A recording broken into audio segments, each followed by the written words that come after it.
Nandiyan ka sa Korea kasi alam Yeah, mo na nandito habang ako sa nandiyan ka, Korea. sinusuportahan ng Koreanong iyan yung nanay mo. Diba? Pamilya. Alam mo Jenny, may Yeah, mga yes, may mga mangilan-ngilan lang sa buhay natin bilang Pilipino na pwedeng maging dahilan kung bakit minsan na pwedeng maging nakakahiya maging Pinoy. Dahil sa mga babaeng kagaya mo. Ganun. Oo, ate, nakakahiya ka sa lahi natin. Huwag naman. Oo, mukhang pera ka. Di ba, ate? Kaya nga nag-asawa. Ay, pero minahal ko Hindi. naman din yung asawa. Oo, minahal mo nga pero ginagago mo naman. Parang may kulang din eh. Parang may kulang. Kung may kulang, bakit nandiyan ka pa? Di ka umuwi ng Pilipinas. Kaya nga, Magkakalat ka ng kalantian mo dyan pa sa Korea. na lang ba yung anak ko? Di ba? Nakakahiya ka. Ew, kadiri. Saka pa.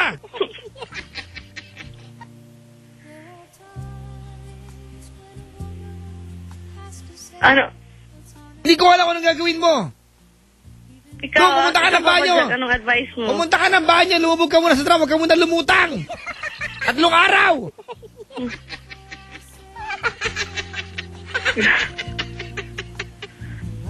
Ang hirap mo intindihin.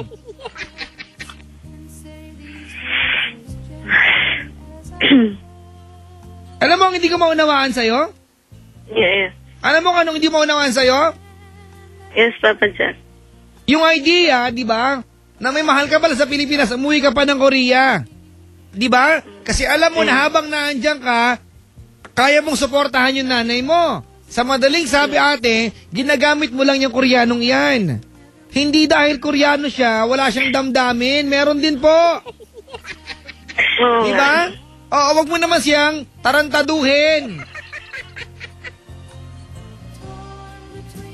Paano yung boyfriend ko, Papa Jack? Hindi mo pwedeng dalawa, tanga! Paano yung...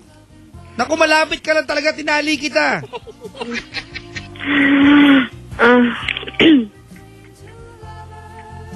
Kailangan mamili ka, Jenny. Oo nga. Oo. Alam mo, ito pakiramdam ko ha. Naandyan ka kasi pera lang ang habol mo dyan. Security. Di ba? Huwag naman ganun, te. Madami kong kilalang ganyan, mga kaibigan. Huwag na tayo magpaka-plastic. Madami pong ganyan. Di ba? Uy, bakit ang dami mong bagong gamit? Eh, meron kasi akong hapon eh. Ha? Anong ginagawa nung hapon? Wala. Dinidate lang ako. Tapos pinapadala lang ako buwan-buwan. Alam ba ng asawa mo to? O alam ng asawa ko, okay lang sa kanya. Ang daming ganyan. Diba? Hindi naman dahil hapon sila, Koreano sila, Chinese sila. At kaya mo silang utuhin, gagawin mo na, te. Diba kawawa naman? Diba? Mag-iiba tingin sa atin dahil sa'yo, Jenny. Sabi man, loloko mga Pinoy dahil sa'yo. Kakahiya ka, kadiri, yak! Tawa ka ng tawa. Makarma ka sana. Hindi Raulo, digital na karma ngayon. Bukas bakalawa, andyan na yung signal sa'yo. Tapos Papa Jack, anong advice mo? Advice ko ate, umuwi ka na ng Pilipinas, ha? Umuwi na lang ako O sila. baka makuyog ka pa dyan, di ka maka-rest back. Alam mo ate, nire-respeto ka naman yung idea na nagmamahal ka ng iba eh. Sige na, andun na tayo. Mahal mo boyfriend mo, okay fine. Sa pananaw ko mahal mo yung boyfriend mo, yung Koreano yung ginagamit mo dahil sa pera. Kasi naniniwala ako na kung walang pera yan, wala ka dyan ngayon. Diba? Kunyari ka lang, mahal mo yan. Ganun. Gusto mo lang na magandang gamit, gusto mo lang diba, hindi ka nagugutom, pero wag naman ganun te, may damdamin din yung taong yan. Tumawag ka pa sa akin, magtatanong ka, alam mo nang dapat mong gawin, sinasayang mo lang oras sa ating dalawa. Ganun.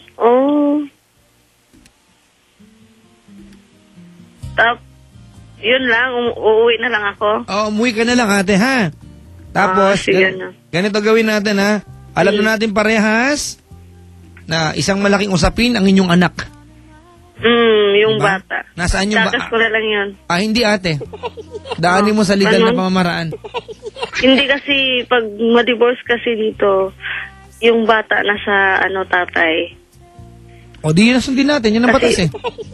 Uy, itakas ko ng anak ko, hindi pwedeng maiwan yun, no. Kate, gumawa ka Kaya ng kalokohan. Ang lahat ng kalokohan, anak din niya yun, tanga! Kasi tatanggapin naman ng boyfriend ko yun, sabi niya. Alam mo, kinakabahan ako para sa'yo. Sa totoo lang, ate. Pero ganun pa man, may pagkakataon sa buhay na kailangan mo sundin ang puso mo kahit mukha ka ng tanga at malandi. Sige na, sundin mo na lang, ate. Ganun, uwi na lang ako. Alright, ganito, nasa Korea ka ngayon. Oo. Sa kaalaman po ng mga nakasubaybay sa atin ang ating caller na sa Korea. Isa po siyang asawa ng Koreano. Pinay. At malandi ho siya. Hindi naman. O, ang tawag mo sa'yo? Nagmahalang. Ilan na lalaki sa buhay mo ngayon? Isa lang. Ulitin mo nga. Ilan na lalaki? Boyfriend ko at asawa ko. Diba? Boyfriend tsaka asawa. Tama ba yan, Ren? Tama ba yan? Hindi. Hindi. O, ang tawag sa'yo, matino? Ha? Ikaw pa ba, Jack? Anong tawag mo sa akin? O, malandi, yun. Haliparot, malantod. Pakate. Yan ka. Diba? At higit sa lahat, manggagamit ka, te. Mukha kang pera. Hindi naman. Hindi naman. Huwag mo na akong plastikin, alam na natin. Diba? Ito, sabi ni sabi ni Rica, hindi lahat ng Pilipinang may BF na foreigner manggagamit at mukhang pera. Tama! Oo. Hindi lahat. Naman lang. Hindi lahat. Oo, Jenny, isa ka lang sa kokonte. Huwag ka na sumali sa mga mabait, hindi ka mabait. Mabait naman ako. Hindi ka mabait. Inaloko mo kasama mo, bait ka? Alam mo, Jenny, kasi ang pananaw natin, di ba? Okay lang, kasi foreigner naman. Ganon tayo Koreano naman Amerikano Sige, okay lang, lokohin natin. Huwag ganon, te. Tabi tayo Anong advice? sabi sa mga sarili natin, ang mga Pinay konserbatibo. Diba? Tanong nga natin mga sarili natin, totoo pa ba yan? Diba? Hindi na diba? Sa mga kagaya mo, hindi na totoo yan. Kaya ka. Umuwi ka na ng Pilipinas. Papa Jack, anong advice mo? Tapos, makipag-usap ka na maayos. Alam mo, ate, ganito, Jenny, yung Koreanong iyan, naglaan siya ng panahon sa'yo.